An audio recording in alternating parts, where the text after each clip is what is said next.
दोस्तों पिछले 1-2 सालों से हमारे देश में पत्रकारिता का क्षेत्र बहुत ही गंभीर परिस्थिति से गुजर रहा है। इसका सीधा सा उदाहरण है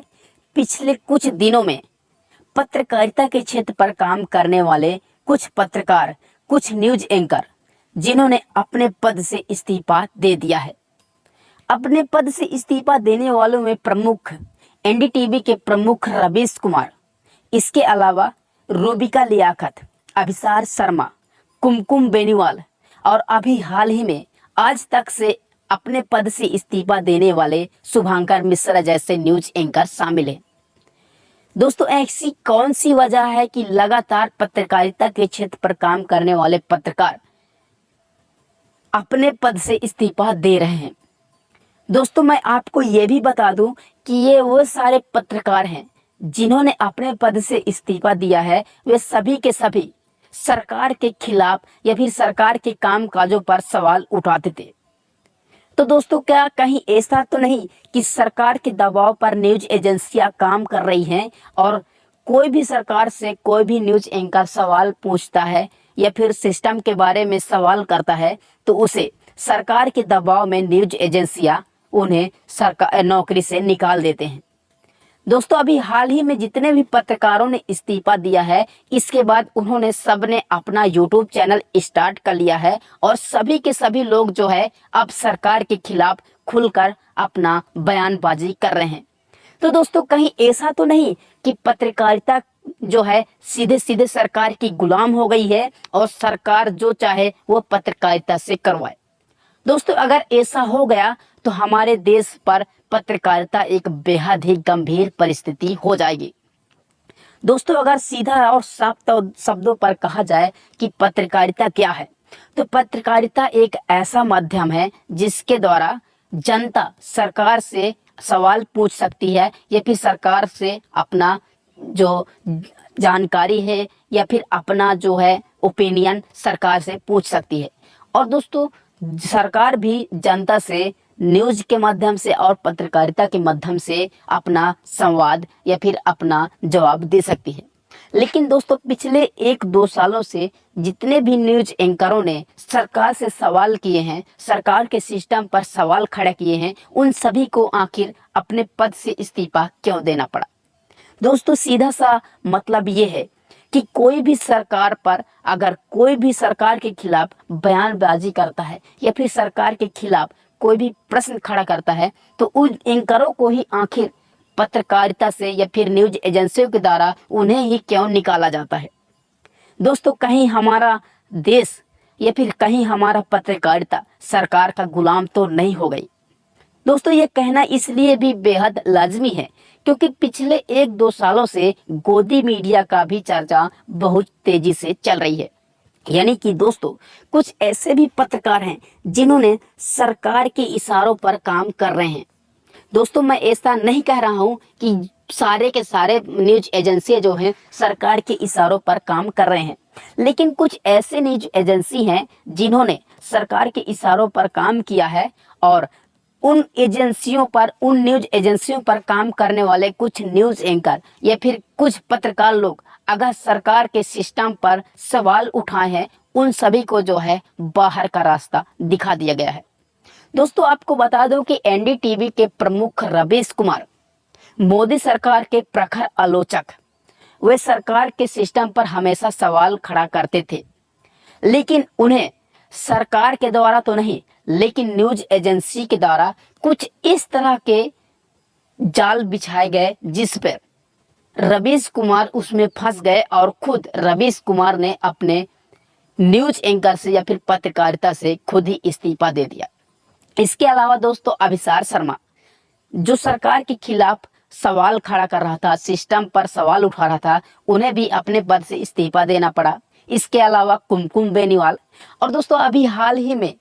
शुभंकर मिश्रा जो आज तक से काम कर रहा था, उन्होंने अभी हाल ही में 1-2 सप्ताह पहले ही अपने पद से इस्तीफा दिया है। तो दोस्तों क्या वाकई में सरकार के द्वारा न्यूज एंकरों को या फिर न्यूज एजेंसियों को दबाव बनाया जा रहा है कि कोई भी अगर सरकार के सिस्टम पर सवाल खड़ा करता है उन्हें उनके पद से निकाल दिया जाए? दोस्तों मैं आप लोगों को बता दूं कि गोदी मीडिया जितने भी गोदी मीडिया हैं वो सारे जो है सरकार के चाटुकार हैं, सरकार के इशारों पर काम करती हैं। लेकिन दोस्तों कुछ ऐसे भी न्यूज एंकर हैं जिन्होंने पैसों के लिए नहीं बल्कि अपने पैसे के लिए काम किया, जैसे कि रवीश कुमार। उन्होंने सरकार से या फिर न्यूज एजेंसियों से पैसों के लिए वहां पर काम नहीं किया। अगर चाहते तो रवीश कुमार पैसों के लिए अपने पद पर बने रहते, इस्तीफा नहीं देते, तो वहां से उसे नहीं हटाते। इसके लिए न्यूज एजेंसियों को बात को जो है रवीश कुमार को मानना पड़ता, यानी कि जो भी न्यूज एजेंसी रवीश कुमार को कहता वही रवीश कुमार को बोलना पड़ता। लेकिन दोस्तों रवीश कुमार एक सच्चे पत्रकारिता है और जो भी वो पत्रकारिता कर रहे हैं वह अपने अपने स्वाभिमान से, अपने अभिमान से कर रहे हैं। ऐसे में किसी की दबाव में आकर उन्होंने पत्रकारिता को नहीं स्वीकारा और उन्होंने खुद ही पत्रकारिता के क्षेत्र से इस्तीफा दे दिया। दोस्तों अगर रवीश कुमार पैसों के लिए काम करता तो उन्हें हर महीने 4 लाख 5 लाख रुपए मिलते थे, लेकिन उन्होंने पैसों के लिए काम नहीं किया बल्कि पत्रकारिता का महत्व को समझा और जो देश की जनता को जरूरत है पत्रकारिता का, इस मार्गदर्शन को समझकर उन्होंने सीधा सीधा एनडीटीवी से इस्तीफा देना ही चुना। इसके अलावा दोस्तों अभिसार शर्मा जिन्होंने अपना पद से इस्तीफा दिया, वो भी सरकार के प्रखर आलोचक थे। उन्होंने हाल ही में अपना यूट्यूब चैनल बनाया है और सरकार के खिलाफ जमकर बयानबाजी कर रहे हैं। तो दोस्तों ये सारे पत्रकार, कुमकुम बेनीवाल जिन्होंने अभी हाल ही में अपना न्यूज चैनल को छोड़ा है और खुद से पत्रकारिता करना शुरू किया है और खुद से जो है अपना चैनल स्टार्ट किया है, दोस्तों वहां पर भी कुमकुम बेनीवाल जमकर जो है सरकार के खिलाफ बयानबाजी कर रही है। तो दोस्तों इसका सीधा सा मतलब है कि हमारे देश में जितने भी न्यूज एजेंसियां हैं अगर सरकार के खिलाफ काम करती हैं तो उन्हें सरकार के द्वारा दबाव बनाया जाता है। लेकिन कुछ ऐसे पत्रकार भी हमारे देश में हुए जिन्होंने अपने पेशा को ही अपना स्वाभिमान, अपना अभिमान समझा और सरकार के खिलाफ या फिर न्यूज एजेंसी के दबाव में रहकर भी काम करना स्वीकार नहीं किया, जैसे कि अभिसार शर्मा, रवीश कुमार, सत्येंद्र जो अभी आज तक से जो है इस्तीफा दिए हैं। इसके अलावा कुमकुम बेनीवाल, कई सारे ऐसे पत्रकार हैं जिन्होंने अपने पेशा को ही अपना अभिमान समझा, अपना स्वाभिमान समझा और उन्होंने पैसों के लिए न्यूज एजेंसी पर काम नहीं किया बल्कि अपने पेशा के लिए, अपने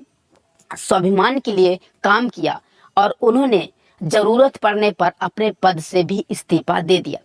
तो दोस्तों इन सारे पत्रकारिता को बहुत बहुत ज्यादा सलाम, जिन्होंने सरकार के खिलाफ सिस्टम पर सवाल उठाए, उन सभी लोगों को बहुत ही शुभकामनाएं। क्योंकि दोस्तों सच्चे पत्रकारिता का मतलब यही है कि सरकार हो या जनता सभी के साथ समान व्यवहार करें। लेकिन कुछ न्यूज एजेंसियां हैं जो सरकार के दबाव में आकर काम करती है और सरकार के खिलाफ जो भी न्यूज एंकर बोलते हैं, जो भी पत्रकार बोलते हैं, उन्हें सिस्टम से बाहर कर दिया जाता है। तो दोस्तों पिछले 1-2 सालों से जो भी पत्रकारिता के क्षेत्र में हो रहा है वो हमारे देश के लिए नहीं बल्कि हमारे देश की जनताओं के लिए बेहद ही गंभीर स्थिति है। और दोस्तों जो भी पत्रकारिता के क्षेत्र पर काम कर रहे हैं उनको इस चीज का भी बहुत ही जानकारी होना चाहिए कि देश और जनता सबसे बड़ा है, सरकार जरूरी नहीं है, लेकिन देश की जनता को पत्रकारिता का महत्व जो है उसे जानना चाहिए। और जो भी न्यूज पर काम करने वाले न्यूज एंकर हैं या फिर न्यूज एजेंसी है, इन सभी को भी इस बात की जानकारी होना चाहिए कि पत्रकारिता क्या होता है, क्यों उन्हें जो है सरकार के दबाव में काम नहीं करना चाहिए।